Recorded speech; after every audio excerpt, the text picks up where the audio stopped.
একটা ছেলেকে বলতে বলেন, এখানে আইসা দাঁড়াই আব্বা, তোমরা একটা ছেলে আইসা বলো যে ব্রাজিল আর্জেন্টিনার খেলোয়াড়ের সাথে আমাদের ধর্মীয় সম্পর্ক কি? যদি ধর্মীয় কোনো সম্পর্ক না থাকে তো আমাদের রাষ্ট্রীয় সম্পর্ক কি? বাংলাদেশের অর্থনীতি, সামাজিক, বাংলাদেশের উন্নতি, প্রগতি, আধুনিকতার জন্য শুধু মাতৃভূমির মায়াও যদি থাকে, একটা নাফরমান বল বেটা এখানে দাঁড়ায়া আর্জেন্টিনার ব্রাজিলের খেলোয়াড়ের সাথে আমাদের বাংলাদেশের উন্নতির কি সম্পর্ক বল? ইসলাম তো আছে নাই, রাষ্ট্রের বলেন, রাষ্ট্রের বলতে বলেন, এ দেশের উন্নয়নে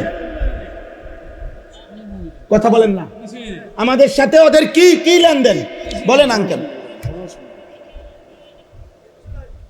বলো না আব্বা।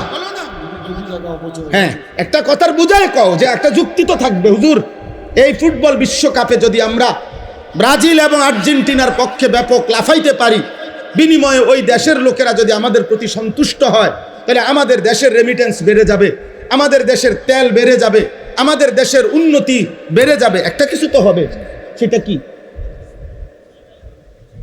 বলো না আব্বা, বলো।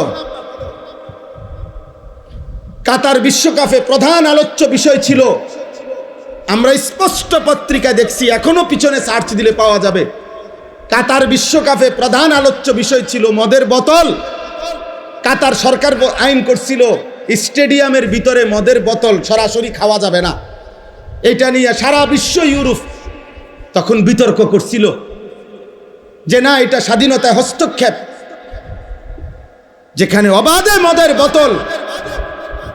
ব্রাজিল বিশ্বকাপের সময় সরকারি ওরা হিসাব দিছিল ওই দেশে যে যে পরিমাণ আয় হবে, রাষ্ট্রের আয়, এই আয়ের যে খাতগুলো দিছিল আমি নিজ চোখে দেখছি, সেই খাতের একটি খাত হলো যে পরিমাণ হোটেলে নারী ভাড়া দেওয়া হবে, যে পরিমাণ বেশ্যাবৃত্তি হবে, দেহ বিক্রি হবে, ওইখান থেকে রাষ্ট্র বিশাল বড় টাকা আয় হবে, ওইটা একটা বড় খাত।